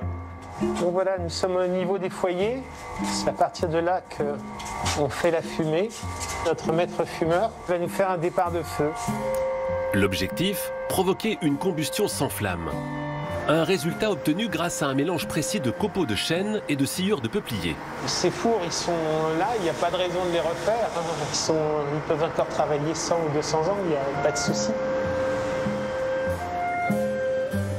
Conçus de manière à fumer les poissons à froid, ces fours, appelés corresses, ne laissent pas la température dépasser les 30 degrés. Pour que la magie opère, il faudra compter une vingtaine d'heures. Alors là, vous avez des aigles fins qui vont devenir des haddocks. La différence, l'aigle fin, c'est le poisson cru, le haddock, c'est le poisson fumé. Par le passé, les anciens salaient et fumaient pour la conservation. Maintenant, on le fait plus pour de la gastronomie. Ah, regarde. C'est magnifique ton haddock. Merveilleux, merveilleux. Tu régales tout le monde de Châtillon? Ah oui, c'est sûr. Oui. Formidable, merci. Bonne journée. Le restaurant de Patrice, le voici. Discret de l'extérieur, il révèle son charme dès qu'on y met les pieds. Voilà mes doudous. Récompensé en 2024 par le Goemio, cette institution boulonnaise affiche complet du lundi au vendredi. Ici, Patrice est chez lui. Comment ça va? Bon, t'as pas chaud comme ça? En 1992, il a décidé d'acheter ce bar dédié aux travailleurs de la mer. Patrice était alors poissonnier et client de ce café qui ouvre au petit matin. Voilà. J'étais ici aux environs de 3h du matin, 3h, 3h15 tous les jours. Alors ça, c'était ouvert, mais ça fermait à midi et demi, 1h. Je faisais juste des sandwichs le matin, un peu de café. Et moi, quand j'ai repris, j'ai dit c'est pas possible que ça ferme à midi et demi. Donc j'ai commencé à faire un petit peu restaurant par 2 couverts, 6 couverts, 10 couverts, 15, 20, 30. Encore aujourd'hui, le restaurant ouvre à 4h30 du matin. Vous voyez le monde qui est au bar, ce n'est que des gens qui travaillent au poisson. Et c'est formidable. Vous voyez, vous avez des retraités, vous avez des Allemands, beaucoup de Belges, des Anglais. Le bouche à oreille fait que des gens viennent un peu de tous les horizons et se mélangent avec les gars de la marée. Côté salle, nombreux sont les habitués devenus des indéboulonnables. Colette, par exemple, cliente de la première heure, vient ici depuis 20 ans. Il faut connaître le Châtillon, vous savez. Parce que le Châtillon, c'est pas en ville. C'est sur l'enclos des pêcheurs. Ah oui. Allez, à la vôtre. Hein. Ici, monsieur, c'est la table qui est réservée. Personne n'a le droit de s'y mettre. Le vendredi, c'est nous. Et vive le poisson de Boulogne, hein. Pas l'oublier. C'est honneur au poisson.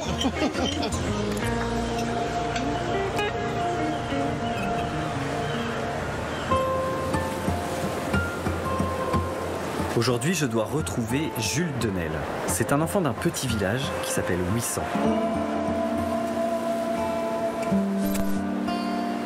Jules est l'un des 15 meilleurs windsurfers de la planète, 2 fois champion du monde junior, présent sur le circuit d'élite de son sport depuis de nombreuses années.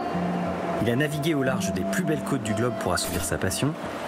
Et aujourd'hui, il m'a donné rendez-vous sur la plage où tout a commencé. Léo, tu peux faire coucou à ton papa comme ça ?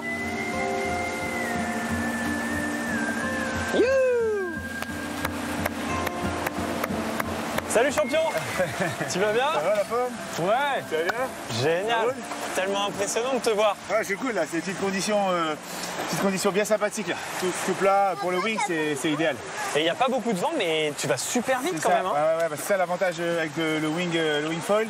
C'est qu'en fait, il n'y a pas de frottement avec la planche. Il n'y a que ça qui est dans l'eau. Ça permet qu'il n'y ait pas de frottement, donc tu peux vraiment voler très très vite. Ouais, je suis ravi de te rencontrer, Jules.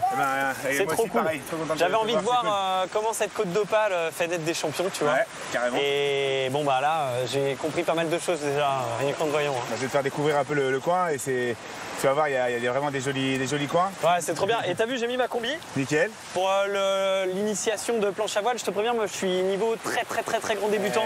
J'en ai fait une fois quand j'avais 5 ans. Eh ben génial, trop bien, tu vois, je pense que tu vas t'éclater.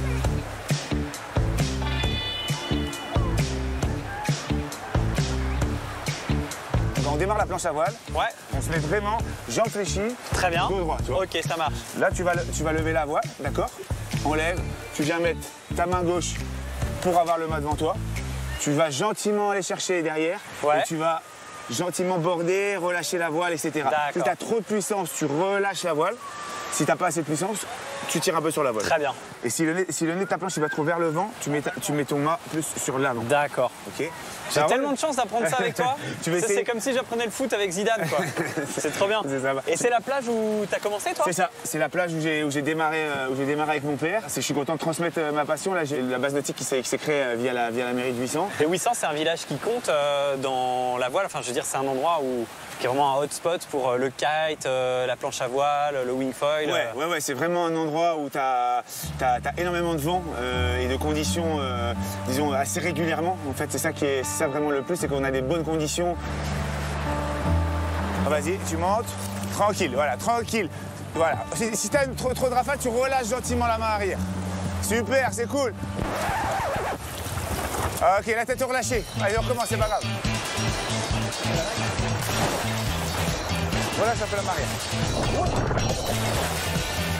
C'est physique, hein? Ah ouais. Yes, regarde, voilà, très bien. Ok. Le problème, c'est la combi, je pense. C'est pas mal pour la première fois, déjà. Je te laisse, je file en Angleterre. C'est vrai. Allez, je retente. Allez, retente, c'est reparti. Ok, pas mal, super. Génial. Vas-y, continue. Voilà, bien. Ok. C'est bien. Parfait.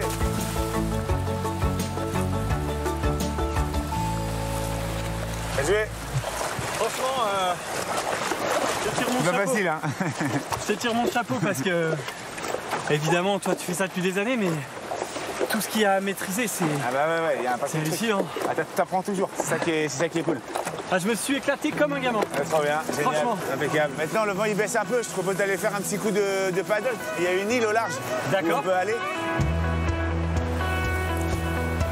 Je t'emmène à un petit endroit sympa. Je sais pas si tu connais le banc de Salarge de 800. En fait, c'est une île qui se découvre que à marée basse. D'accord. Et il y a quelle distance alors? Genre à peu près 1,5 km, 2 km. Allez, on y va. Let's go!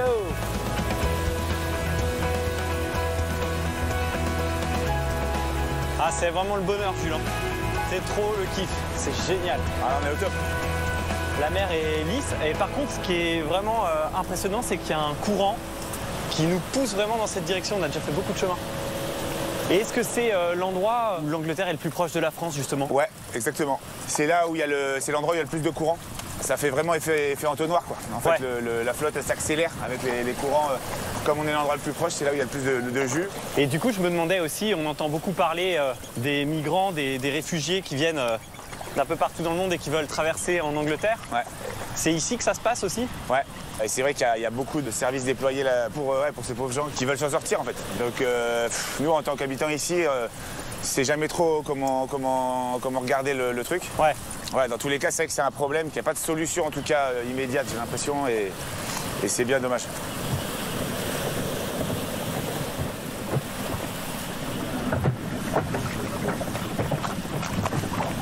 Ouais, donc toi, avec tes compétitions, t'as vu les plus belles plages du monde, t'as été dans des pays complètement dingues. Ouais.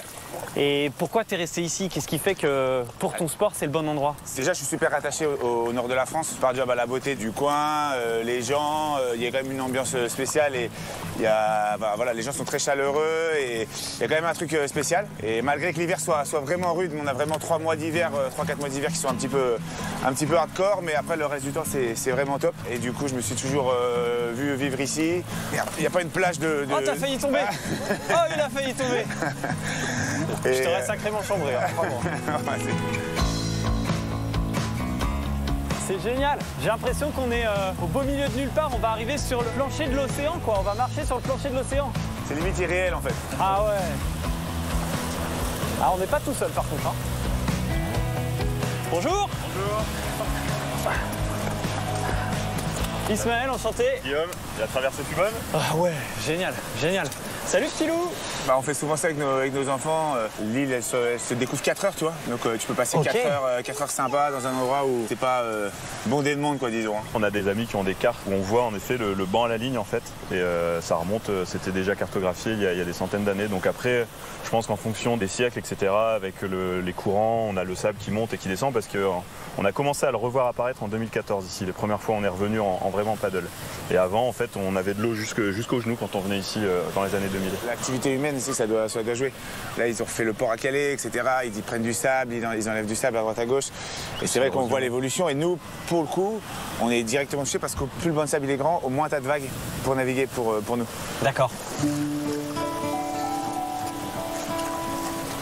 Tu vois, il y a quelque chose que je ressens très fortement depuis que je suis arrivé sur la côte d'Opale. Ouais. C'est un sentiment de grande liberté, en fait. Ouais, carrément. Il y a des grands espaces, quand même. Ouais. Il y a des étendues de malades, quoi. Donc ça, c'est vrai que c'est ultra agréable. Là, l'Angleterre, elle est à 30 bornes. C'est cool, hein? Je te remercie de m'avoir amené là, Jules, parce que des fois, on dit qu'on est seul au monde. Ouais. Mais là, c'est vraiment sincère. Ouais.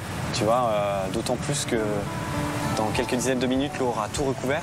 Et ce moment, il nous appartient vraiment à nous, quoi. C'est magique, cet endroit. C'est magique et c'est un peu la cerise sur le gâteau de la côte d'Opale.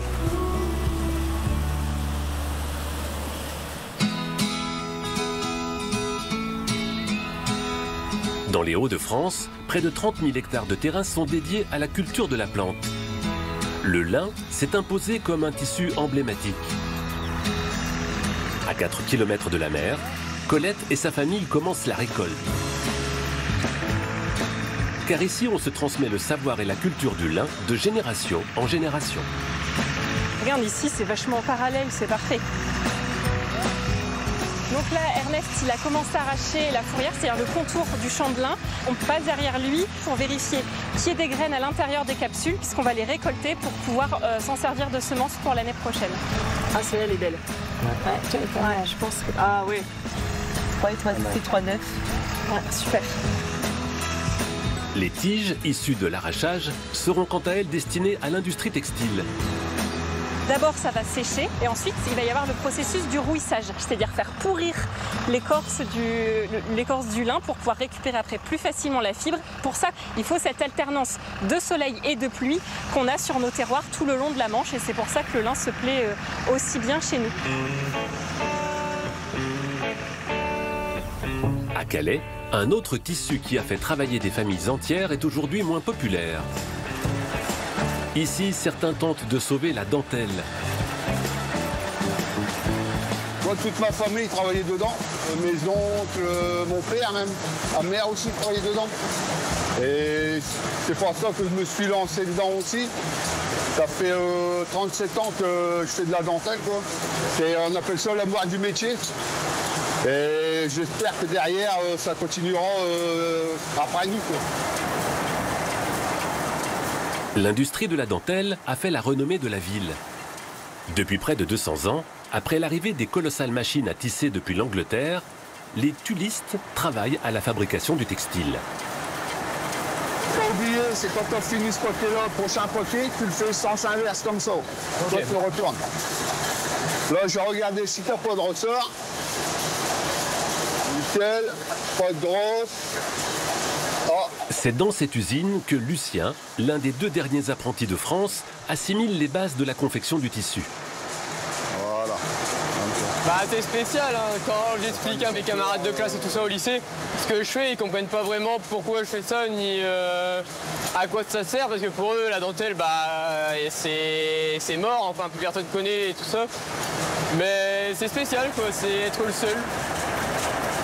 C'est beau, c'est délicat et tout ça, puis savoir comme quoi c'était par des aussi grosses machines que ça, alors que c'est si fin, ça a donné envie. Pour maîtriser l'art de la dentelle, Lucien, actuellement en bac pro, a 3 ans d'apprentissage.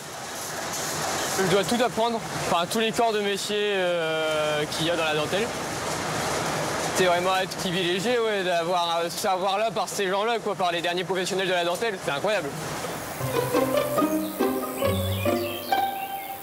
Cette dentelle de qualité sera achetée par des marques de lingerie, mais aussi parfois des créateurs. À l'étage sont conservées les archives de la production depuis les débuts de l'entreprise. Les trésors anciens y côtoient les nouveautés. Françoise, qui a créé sa marque de vêtements il y a 10 ans, travaille sur un tout nouveau projet. Je suis venue chercher pour une cliente des dentelles lumineuses, plutôt électriques. Donc là, par contre, donc elles sont rebrodées, elles se oui. lisent quasiment comme une peinture. La dentelle de Calais, c'est de la création, c'est une dentelle qui est tissée. C'est une dentelle de haute qualité. Ces dentelles ne se détériorent pas, le fil ne s'arrache pas, contrairement aux dentelles plus bas de gamme qui sont fabriquées sous un procédé tricotage où quand on coupe un fil, eh bien la maille s'en va, contrairement à cette dentelle qui est bien du tissage. Une qualité unique et made in France qui a un coût. 60 € le mètre pour les modèles les plus simples. On peut monter au prix au mètre 200, 300, voilà, tout dépend un petit peu le niveau d'enrichissement de la matière. Alors souriante, pas souriante, regardez, donc tu veux vers moi. À quelques kilomètres, les créations de Françoise prennent enfin vie. L'objectif du shooting, mettre en valeur des pièces modernes et montrer que la dentelle est tout à fait actuelle. Je suis hyper bien dedans, c'est une matière dans laquelle on est hyper à l'aise. C'est léger, c'est agréable à porter. Et c'est vrai que ça casse un peu justement les codes de l'image de la dentelle qu'on peut avoir. Et du coup, c'est hyper intéressant de voir qu'en fait maintenant, on fait aussi des dentelles qui sont hyper contemporaines. Des gens de ma génération, on peut hyper facilement porter cette matière-là. Véritable élément du patrimoine, le tissu est immortalisé dans le paysage qu'il a vu naître. Son histoire restera pour toujours intensément liée à la Côte d'Opale et à ces familles qui l'ont fabriqué.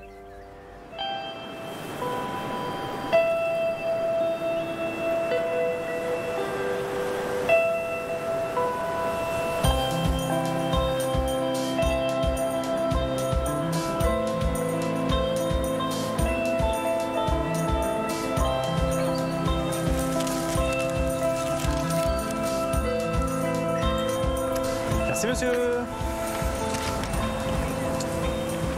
Salut monsieur Bastien. Comment va-t-il? Ça va bien et toi? Ouais, ça va très bien. Et t'es pieds nus toi? Tranquille. Ouais, je t'avoue, il fait beau et j'aime bien être pieds nus. Faut que tu m'emmènes faire quoi aujourd'hui? Est-ce que ça te dirait de faire de la chasse sous-marine? Bah carrément. Et les conditions sont bonnes, dans le but d'essayer de ramener un poisson au moins. Je n'ai jamais fait ça de ma vie. Ok. Ouais, c'est cool. Et on y va que tous les deux? On peut y aller avec Jacques-Yves, c'est un ami qui a un super bateau. Très bien. Tu veux prendre un petit café avant qu'on y aille ou ça ira, merci, faut qu'on y aille, la marée nous attend. Je prends quand même le petit gâteau alors du coup. Allez, c'est parti. Qu'est-ce qui te plaît toi dans ce petit village? Ce qui me plaît, c'est l'histoire du village. Il y a eu énormément de passages dans le temps, dans l'histoire. D'accord. des Napoléons, des Charlemagne qui sont restés là, plein de papes, d'archevêques, de rois. Les conditions de météo pour traverser la Manche étaient hyper importantes. Il y a des papes, par exemple, qui sont restés plus de 3 semaines ici en attendant que la météo se permette le passage. Et Napoléon, on sait où il logeait ici? Alors Napoléon, on n'est pas sûr à 100%, mais la légende dit qu'il aurait dormi dans cette maison qui est juste là. Son rêve, c'était d'envahir l'Angleterre. Il a attendu des mois là, derrière 800 avec son armée. Cette proximité avec l'Angleterre fait qu'il s'est passé énormément de choses dans ce tout petit village.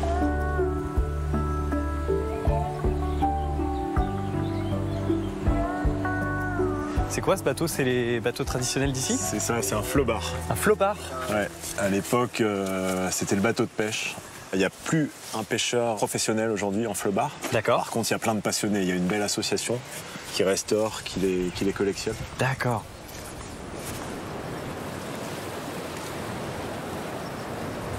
Vous subissez ici l'érosion côtière, parce que c'est un phénomène dont on parle beaucoup sur la côte atlantique. Là, c'est un énorme sujet ici. On a des associations, on a des débats sans fin là-dessus. Comme tu peux le voir, cette barricade de pierre, elle n'existait pas il y a une trentaine d'années, puisque la plage arrivait à hauteur des gens, tu vois, à hauteur de la digue, donc en haut des pierres. Petit à petit, le sable qui est parti en mer, au large. À l'époque, ici, on aurait été enterré. D'accord, il y a une trentaine d'années, là, on aurait soit marché 8 mètres plus haut, c'est ça, soit été enterré sous le sable, quoi. Ouais. Ah oui, ok, mais tu vois, même les chalets, là, tu sens qu'ils sont un peu en sursis. Il y a un blocos, là aussi, regarde. Ouais, alors les chalets, là, ne peuvent plus être habités. Il y a un arrêté, là. Ils ont estimé que c'était trop dangereux. Impressionnant.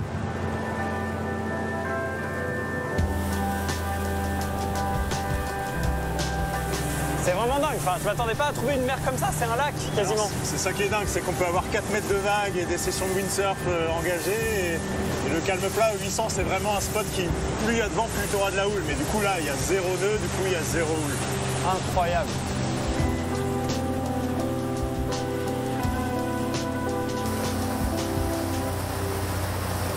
L'intérêt d'avoir un bateau dans le Nord-Pas-de-Calais, c'est vraiment la pêche et la chasse sous-marine.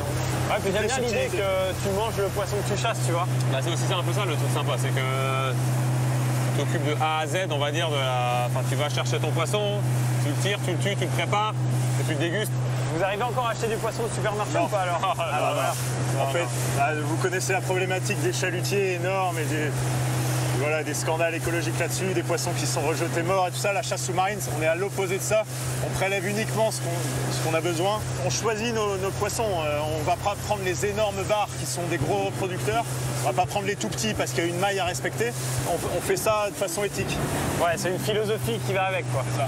Ils sont là, les dauphins, là. Il y a un dauphin là-bas. Il y a des dauphins là-bas? Juste là. Là? Ouais, juste devant là. Et on a trop de chance, les gars. Des petits marsouins comme ça, c'est assez rare, c'est clair. Ah, c'est trop bon de voir ça.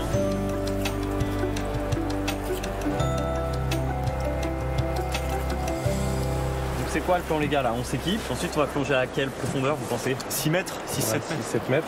Le tout en apnée, hein, on est d'accord? Ouais. Super, ça c'est vraiment le sport où je suis C'est interdit en fait de chasser en bouteille. Avant d'attraper le premier bar, il nous a fallu quoi au moins 2 ans. Au moins 2 ans de sortie régulière, juste pour appréhender le truc, savoir où il est, à quel moment. Ouais, c'est ça, c'est pas si facile. Et vous restez combien de temps sous l'eau? 30 secondes et 2 minutes, 2 minutes 30 quoi. Ok. Pour les meilleurs d'entre nous. Enfin, moi je vais déjà devoir gérer ça, je crois. Pas m'étouffer, rester un petit peu et puis je vais voir comment je peux vous suivre. Bah, j'ai un petit peu d'appréhension quand même. Hein. T'as visé? J'active. Allez, à toutes.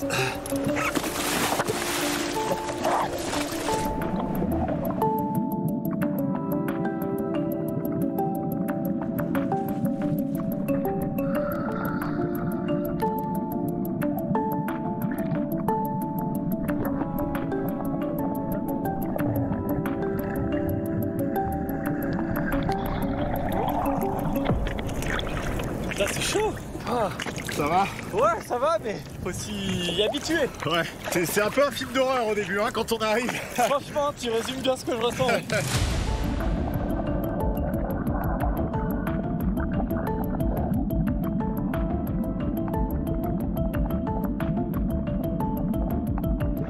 super physique. Être en apnée, nager pour changer d'endroit.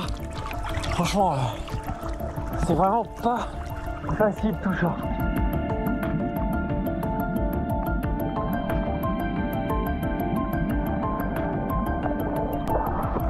Wow. On peut la prendre ça ou pas? Elle est un peu petite. C'est la bonne période de l'année, mais celle-là, il n'y a pas un festin là-dessus, donc on va la relâcher tranquillement et la laisser grandir.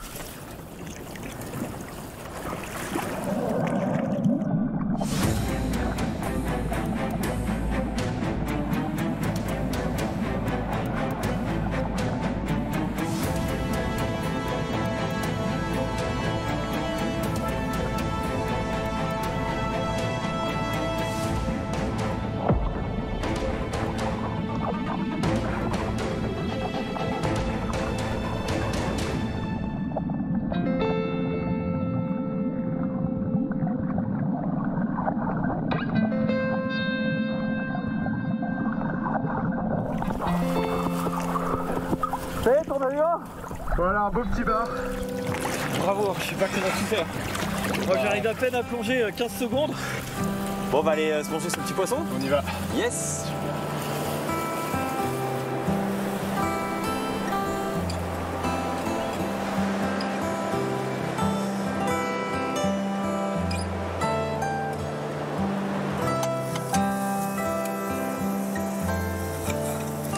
Allez, fais-nous une petite découpe de poivron, Rolio.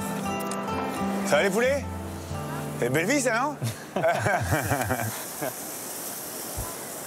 Ça c'est du maquereau? Ça c'est du maquereau. Tu vois, ce que j'aime bien ici, c'est que c'est sans chichi, quoi. Ah, franchement, c'est cool, hein. Tu te sors tes petits poissons, le barbecue. En fait, ici, ce qui est génial à 800, c'est qu'on vit au jour le jour et tout s'improvise. On croise quelqu'un sur la digue, on va se boire un café, une bière. En fait, les gens, c'est comme des kiffeurs ici. Il y a des moments voilà, où il faut profiter parce que les conditions sont bonnes pour profiter dans ce sens-là. En fait, c'est ça, c'est la météo qui dicte, un petit peu nos journées. Que ça soit avec les enfants, avec les sports. Donc si aujourd'hui c'est cool et qu'il fait beau, on y va. Parce que demain, on sait jamais, quoi. Ouais, mais c'est vrai. Quel talent! Bon, on attaque, les gars? Allez, let's go. Bon, bah, à la vôtre, les gars. Santé. Les gars. À la Côte d'Opale.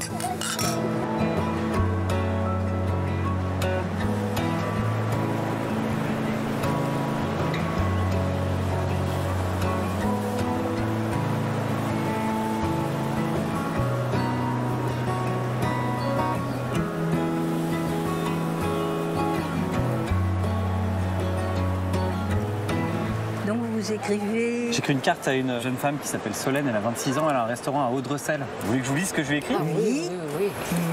Alors, on y va.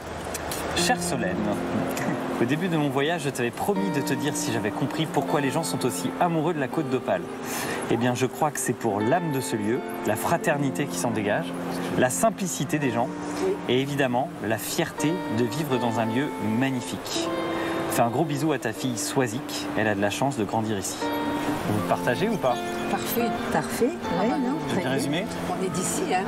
On a nos racines ici et on adore notre région. Oui. Et c'est pour ça qu'on sait en parler. Et là, je vous écoute, j'étais dedans facilement. Je suis contente que vous ayez tout compris. C'est notre région qui est comme ça. Les gens sont proches. C'est la famille, c'est les amis, c'est les voisins. La vie, c'est le partage. On ne peut pas faire sans les autres. Et le vrai bonheur, c'est ça, c'est donner. C'est le bonheur. Oui, c'est du bonheur. Oh, cool. Allez, j'en fais un bisou. Ah, bah dis donc, on est gâtés. On est gâtés. Au revoir, On est gâtés. Merci pour votre accueil. Charline, pareil. À bientôt. À bientôt. C'était facile. Ouais, c'était super. À bientôt. On est À contents. bientôt.